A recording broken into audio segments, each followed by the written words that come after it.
Hello everyone. As you all know, I have teaching GS from ancient history and this is second video on my channel. In the previous lecture, I covered prehistory and today we are moving from prehistory to proto-history. And we have a very interesting topic that is Indus Valley Civilization. So let's get started. IVC या सिंधु घाटी सभ्यता का नाम यही क्यों है? इसके पीछे कुछ तो रीज़न होगा। तो ये नाम रखने के पीछे इनकी जियोग्राफिकल लोकेशन इनका रीज़न है।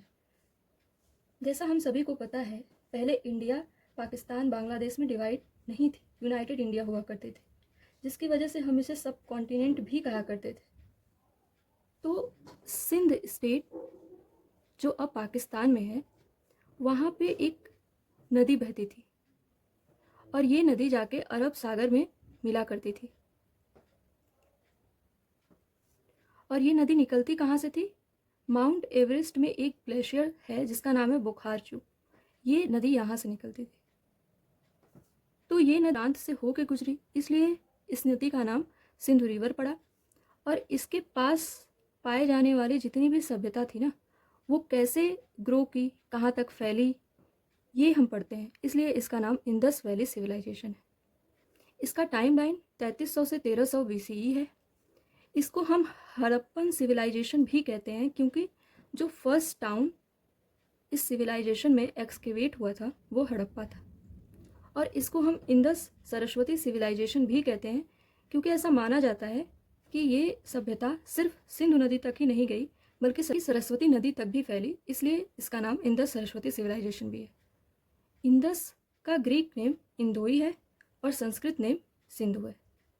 अब हम इसके एक्सटेंट की बात करें, मतलब नॉर्थ से साउथ में कहाँ तक फैली, ईस्ट से वेस्ट तक कहाँ तक फैली, ये हम देखेंगे। तो नॉर्थ में एक मांडा करके विलेज है जो कि जम्मू एंड कश्मीर में है। वहाँ से साउथ में एक दाइमाबाद जो कि महाराष्ट्र में है, वहाँ तक गई। और ये साइट जिस नदी के किनारे पाई गई उस साइट का नाम था झेलम रिवर और ये दाइमाबाद के रिवर का नाम था गोदावरी या दक्षिण गंगा। और ईस्ट में उत्तर प्रदेश के मेरठ रीजन में आलमगीरपुर है, वहाँ से वेस्ट में बलोचिस्तान जो कि पाकिस्तान में है, वहाँ तक गई। और इनकी रिवर का नाम था हिंडन रिवर और इनकी रिवर का नाम था दास्त रिवर।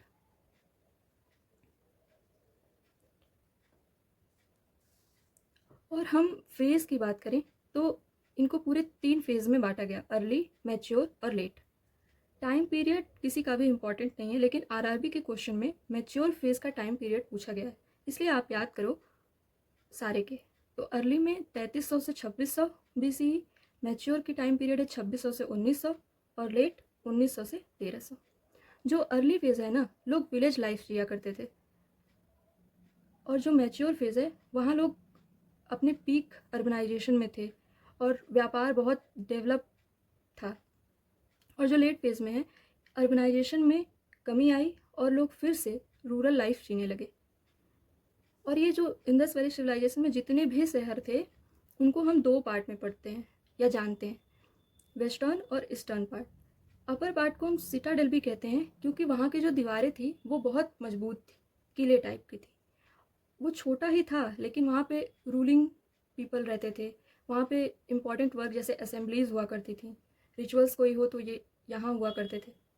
और लोअर पार्ट में कॉमन पीपल रहते थे, लेकिन as comparison to upper part ये स्टर्न वाला पार्ट बड़ा था। लेकिन एक एक्सेप्शन है, वो है धोलावीरा। इसको 3 पार्ट में बांटा गया है, मतलब सिटाडेल पार्ट, मिडिल टाउन और लोअर टाउन। और वहाँ के जो पीपल थे ना, ऐसा माना जाता है कि इन्होंने ही नींव रखी थी अर्बनाइजेशन की। और वहाँ के शहर इनक्लोज थे फोर्टिफाइड वॉल्स विथ गेटवेज, मतलब मजबूत दीवारें और प्रवेश द्वार से घिरे हुए थे। और वहाँ के जो रोड हैं वो 10 मीटर चौड़े थे और उनका लेआउट रेक्टेंगुलर था। और वहाँ जो साइट मिली और उनकी साइट में जो हमें फाइंडिंग्स मिली तो मोहर मिली थी। उस मोहर का ज़्यादातर शेप स्क्वायर था। अब आते हैं मेन पार्ट जहाँ से ज़्यादातर क्वेश्चन पूछे जाते हैं। तो साइट से हमें ना साइट का नेम, उनकी location, river, year of excavation, excavator और फाइंडिंग्स, इतने क्वेश्चन पूछे जाते हैं और इतने ही हमें पढ़ने भी हैं। तो साइट को याद करने का तरीका मैंने अपने शॉर्ट वीडियो में अपलोड कर रखा है, आप प्लीज़ देख लेना, नहीं तो वीडियो लंबी होगी। हम आज river, excavator name, year of excavation और फाइंडिंग्स देखेंगे। तो हम पाकिस्तान में 5 साइट पढ़े थे। पहली हड़प्पा, दूसरी मोहनजोदड़ो, तीसरी चन्हूदरो, चौथी लरकाना, पांचवी सुत्का जैंदोर। तो हड़प्पा की जो रिवर का नाम है वो है रवि और इसके एक्सकेवेटर हैं दयाराम साहनी। ऐसे याद रख सकते हो कि कोई हड़पता है तो किसी को दया आती है। मोहनजोदारो की रिवर का नाम है सिंधु और इसके एक्सकेवेटर का नाम है आरडी बनर्जी। ऐसे याद रख सकते हैं, मोहन ने आरडी बनाई। चन्हूदरो की रिवर का नाम भी सिंधु है और इसके एक्सकेवेटर हैं गोपाल मजुमदार। लरकाना की भी रिवर का नाम सिंधु ही है और इसके भी एक्सकेवेटर आरडी बनर्जी हैं। सुत्का जैंदोर की रिवर का नाम दास्त है और इसके एक्सकेवेटर जॉर्ज एफ डेल्स है। ज़्यादा इम्पोर्टेंट अगर हम देखें तो ये है और ये है। गुजरात में हमने 2 साइट पढ़ी, लोथल और धोलावीरा। जो लोथल है उसकी रिवर का नाम भोगवा या साबरमती है और इसके एक्सकेवेटर रंगनाथ राव। और धोलावीरा में घग्गर और इसके एक्सकेवेटर हैं जेपी जोशी। राजस्थान में हमने एक पढ़ा था काली बंगा, जिसकी रिवर का नाम घग्गर है और इसके एक्सकेवेटर 2 हैं, बीबी लाल और बीके थापर।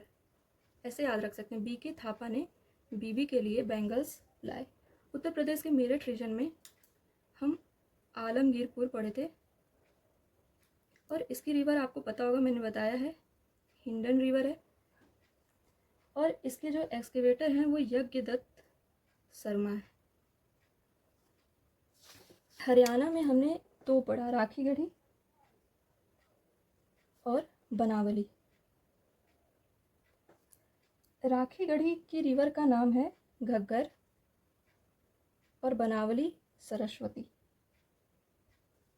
राखीगढ़ी के एक्सकेवेटर हैं अमरेंद्रनाथ और बनावली के डॉक्टर RS बिष्ट। महाराष्ट्र में हमने 2 पढ़ा था, दाइमाबाद और इनाम गांव। इनकी रिवर का नाम है गोदावरी और इनाम गांव की रिवर का नाम है गोद। पंजाब में हमने एक पढ़ा, रोपड़, और इनकी रिवर का नाम है सतलज और इनके एक्सकेवेटर हैं यज्ञदत्त शर्मा। मैं आपको बता देती हूँ कि इन सारे site, year of excavation, excavator सारों को हम एक टेबल की फॉर्मेट में लिख सकते हैं, लेकिन आपको ऐसे पढ़ के बता देना आपको याद नहीं होगा। आप पहले अलग अलग करके अगर पढ़ लोगे और फिर अपने से टेबल बनाओगे तो आपको याद करने में आसानी रहेगी। अब हमने देखा कि फर्स्ट टाउन जो एक्सकेवेट हुआ था वो हड़प्पा था, तो जाहिर सी बात है हड़प्पा का ईयर भी सबसे पहले ही आएगा। तो 1921 में हड़प्पा का, इसके 1 साल बाद 1922 में मोहनजोदड़ो का, इसके 5 साल बाद 1927 में सुत्का जैंदोर का, इसके 7 साल बाद 1934 में चन्हूदरों का। और 1934 के बाद क्या आएगा? 1935। आप इसको उल्टा कर लो, 1953 टू 55 में किसका हुआ? रोपड़ का। 1955 टू 62 में लोथल का हुआ। और इन्हीं ईयर के बीच 3 साइट का हुआ था। 1958 में आलमगीरपुर का, 1960 में धोलावीरा का, 1961 में कालीबंगा का, और 1975 और 1983 से 84 में, मतलब 2 बार इसको देखा गया, वो है बनावली। और सबसे रिसेंट 1997 से 2000 राखी घरी का। अब हम फाइंडिंग्स की बात करें तो ऐसे हम फाइंडिंग्स भी देख सकते हैं। पाकिस्तान में पहला हमने क्या पढ़ा? हड़प्पा। तो ये फर्स्ट, मैं लिख देती हूँ, फर्स्ट टाउन एक्सकेवेट हुआ। और यहाँ पे हमें ना 3 चीज़ मिली थी। क्या क्या? ग्रेनरीज मिली तो बहुत कुछ थी, 3 चीज़ें आपको याद रखनी है। ग्रेनरीज और नटराज का एक डांसिंग फिगर जो कि मेल था, और ताबूत मिले थे, कॉफिन बरियल्स।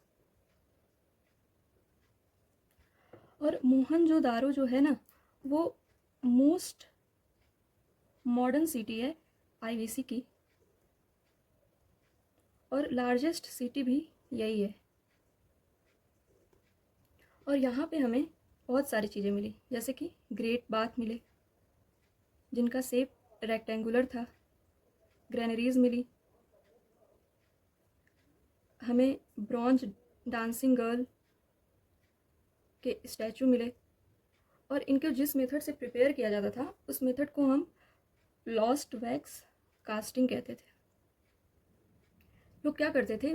वैक्स को ले लेते थे और उसको क्ले से कवर कर देते थे, फिर उसको मेल्ट करते थे, और उसके बीच में जो स्पेस बनता था उसमें मेटल्स को, ब्रॉन्ज को ऐसे भर देते थे और फिर शेप दे देते थे, तो ये बन जाते थे। और बियर्ड मैन स्टैचू मिला। हमें मोहरे भी यहीं से मिली, और वो जो मोहरे थी वो बैलों के आकार में थी, पशुपति भगवान के आकार में थी। तो इससे हमें ये पता चला कि उस टाइम पे भी लोग पूजा किया करते थे। और हमें 3 सिलेंड्रिकल सील मिली,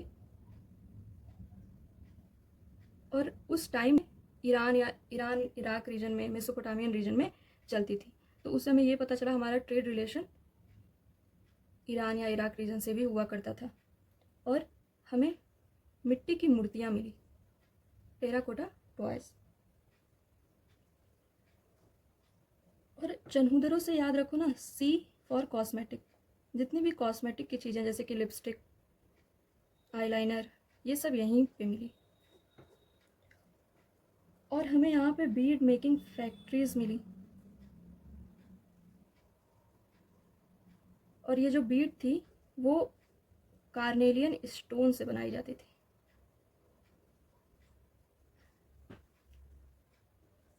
लरकाना में हमें मेन फाइंडिंग्स बार्ली की मिली, और यहाँ पे जितने भी आर्टिफैक्ट्स थे ना वो मिले। फिर हम गुजरात में देखें तो लोथल में भी हमें बीड मेकिंग फैक्ट्री मिली। बीड मेकिंग फैक्ट्री हमें और एक जगह कहाँ मिली थी? चन्हूदरों में। हमें डॉकयार्ड मिले, मतलब जहाज़ बनाने वाली जगह। हमें यहाँ भी एक सील मिली, बटन सील। सील और कहाँ मिली थी? मोहनजोदड़ो में। 3 टाइप की मिली थी, आप याद रखना।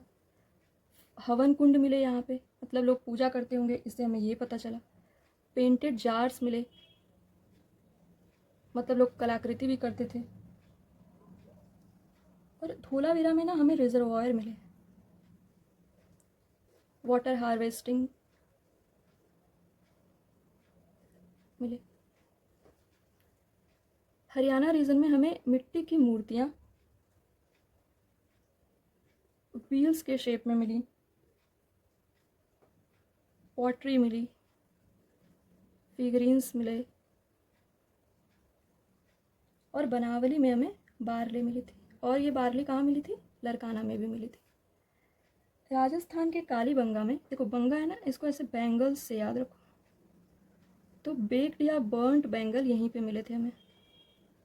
हमें शिवलिंग भी मिला जो कि करीबन 5 सेंटीमीटर का था, और हमें हवन कुंड भी यहाँ मिला। और उत्तर प्रदेश के मेरठ रीजन में ना हमें गड्ढों में इम्प्रेशन मिले क्लोथ्स के।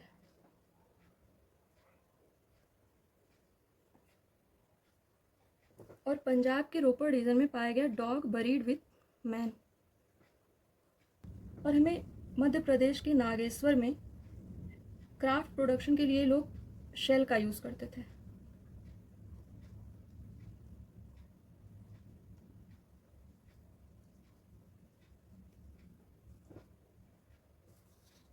अब आइए मैं आपसे कुछ क्वेश्चन पूछती हूँ, अगर आप बता ले जाते हो मतलब आपको फाइंडिंग्स याद है।